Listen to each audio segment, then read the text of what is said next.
Welcome to Sophrology Breathwork, and today we're talking about energy and emotions. And I've already said when you can find your emotions and name them, you're halfway to being able to deal with them. I just want to draw your attention to the piece of paper I've just given you, which is icebergs and brainwaves. And the reason I'm talking to you about icebergs and brainwaves is because a lot of your emotions, thoughts, and feelings are hanging out in your subconscious. So our consciousness is made up of two parts, the conscious and the subconscious. What's happening, unfortunately, is our conscious mind runs only 5% of our waking hours and days. 95% is run by our subconscious, which means the thoughts, feelings and emotions that are generated in your subconscious, you're actually unaware of. What they then do is they generate thoughts, feelings and emotions. The thoughts, feelings and emotions here generate words, actions and behaviours in your conscious.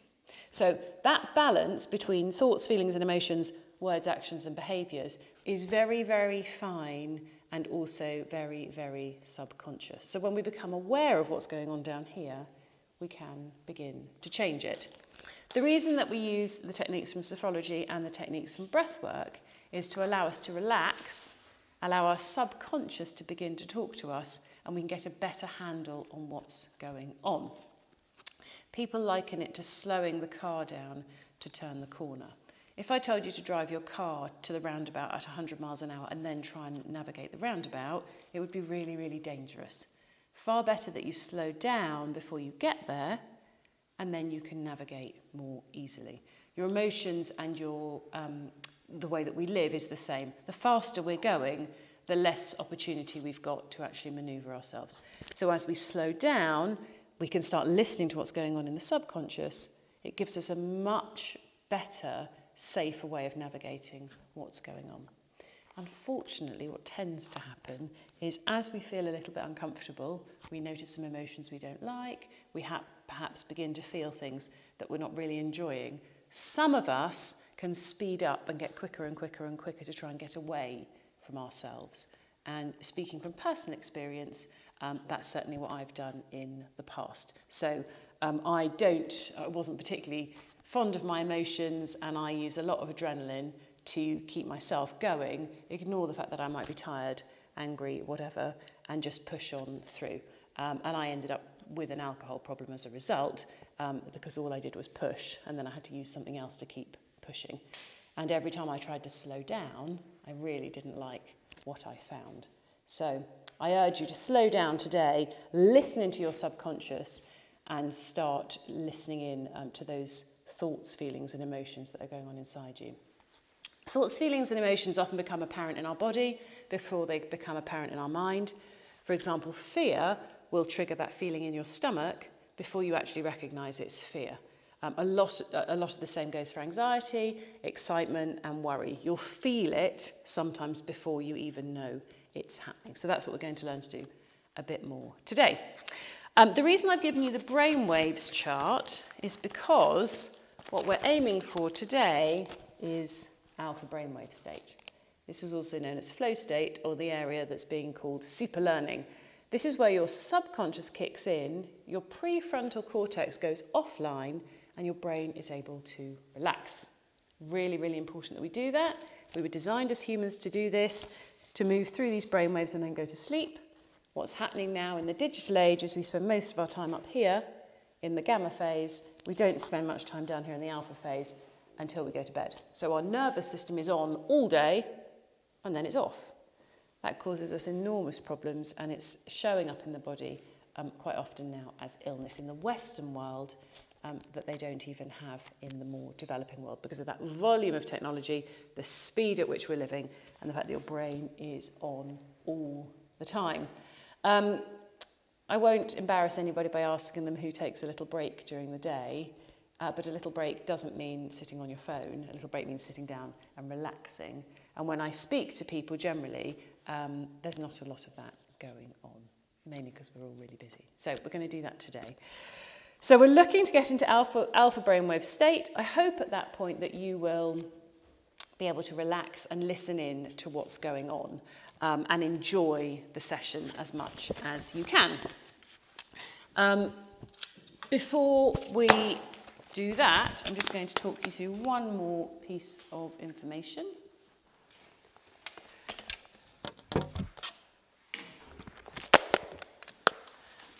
Emotions. You've got the emotions wheel. Today, I'd like you to really think about, when we're in the quiet time, the fact that your emotions are a spiral. They're like a wave. They go up and down, they come and go, and when you watch them, you can actually watch, they do go sometimes quite quickly. Or they might hang around, but they do change. And when you get to observe that process, you're in a much less reactive place, and you're actually enjoying what's going on a lot more. So, the emotional spiral, when we talk about our emotions, they do move through in a spiral type way. We can't go, for example, from feeling absolutely furious to feeling freedom in one step. We have to work our way through and wait for those emotions to pass. So just bear in mind today that you might go through a whole range of emotions, and it's really, really lovely if you get to watch those as it's happening. There's also an easy way and a hard way to do this kind of work. The easy way is to just let go and let it happen, and go with whatever your mind and your body is saying to you.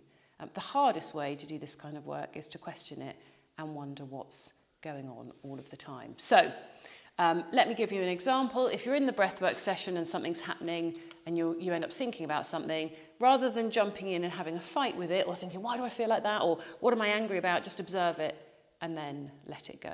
There's absolutely nothing to achieve today. You must do exactly what's right for you. But the more that you can observe and the less that you can jump in and have a fight or a battle, the more enjoyable the process will be. I've got one of these brain training machines at home. I've recently bought these Muse headbands. I don't know if anybody's seen them. They're an EEG machine that measures brainwaves. And I've had my daughter using it. And as your brainwaves move down into alpha state, birdsong starts in one of the audios. And as your brain becomes more into the gamma active state, you get more rainstorms. So we had an absolutely brilliant time this week where I said, you're going to do some brain training, because she doesn't take a break either. Yes, she put it on, and the birds, she got the birds. Then the rain was starting.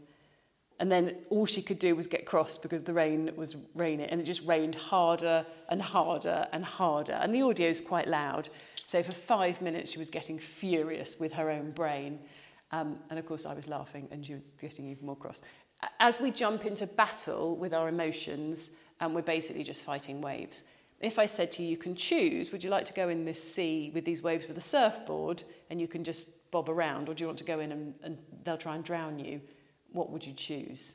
You'd probably want the surfboard. And that's exactly what's happening in your emotional state. So if you can choose to observe and not react or respond to what's coming up and watch it pass, you'll have a really, really enjoyable session. As I said, there's nothing to achieve. The easy way is just to let it happen. The hard way is to jump in and have a fight with what's going on. And we're going to do the session, as I said, in 3 parts. We're going to do some standing work in a minute, and we're going to do some seated work, and then we'll do some lying down work. And again today, these are open sessions, so I want to focus specifically on energy. So we save energy when we stay in the present. When we ground ourselves in today, which is where our bodies are, because our bodies, unless you've got some magical powers, can't travel in time. They're just here today in this room, and wherever you choose to go afterwards. If our mind can stay inside our bodies at the same time, we're saving energy. So you're not thinking about tomorrow, yesterday, and you're not thinking about tomorrow, but you're staying in the right here, right now. You're using less energy. So if you are tired, by grounding yourself, and we'll do some grounding work in a minute, you can maintain a better level of energy and stop yourself shooting off into the past or projecting yourself into the future. I remind everybody every week, and I remind myself on a daily basis, that the past is a historic recollection of what's happened, and it's your recollection. So keep going over and over, it won't change it, and it's also just your perception. So there is some work in sophrology where we actually change perception. So we go back with clients and we visit past scenarios and reframe them. And that's incredibly helpful if there is something that's making you particularly anxious or that you're finding in your past you can't move forwards from.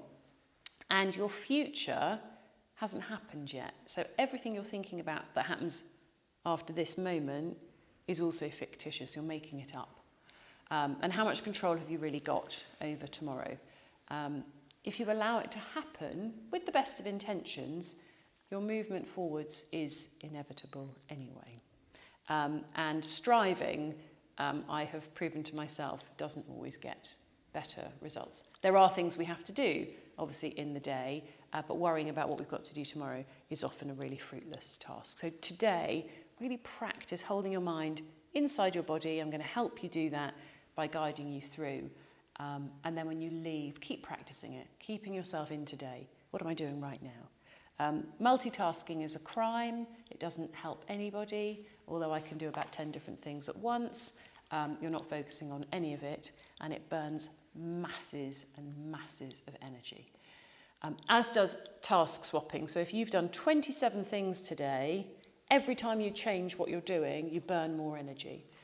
So it's really, really unhelpful, especially if you're training for something or you're trying to save energy, you're trying to recover from illness, you're trying to get your body to heal. Really unhelpful to lose energy in places that you don't want to lose it. So they're my top tips for today. I'm always thinking of new things that I do wrong, crimes, energy crimes that waste energy. The other thing I would urge you to avoid is drama and conflict, massive, massive energy burners, especially if you're working with clients in the season at the moment who might like a little bit of confrontation or drama just for attention. Avoid them at all costs. Observe and don't react, because that's going to drain your energy quicker than putting your mobile phone in the snow. You know how fast that gets rid of the battery if it gets really cold. Avoid the drama, avoid the conflict. And also taking on other people's negativity. So if you've got friends or family members who are energy suckers, and they sort of do that thing where they suck the life out of you when you speak to them, just really watch yourself. Try and observe what they're doing. It's got nothing to do with you, although they're very clever and sometimes make you feel like it is. But watch for those energy drains.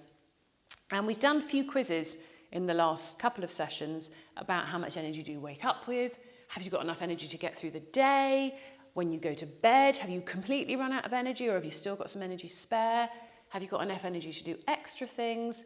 And we also asked the question about, is anybody using sugar, drugs, or alcohol, or any other things to give them more energy? And we've all had a good laugh about some of us that do that, or many of those things. So just watch your energy and just have a little audit yourselves. Have I really got enough energy to do this? Or do I need to save some energy? Can I save some energy for something else? Being aware of that, what have I woken up with? What am I going to bed with? What's happening in the day? Where did I lose energy? Will really change your quality of life. So I'm going to ask you in a moment to move into the standing position, and I'm going to take you through some grounding exercises. Before I do that, have you all got a blanket? Do you want to grab a blanket for the lying down section if you haven't got one, and then we'll stand up in a moment.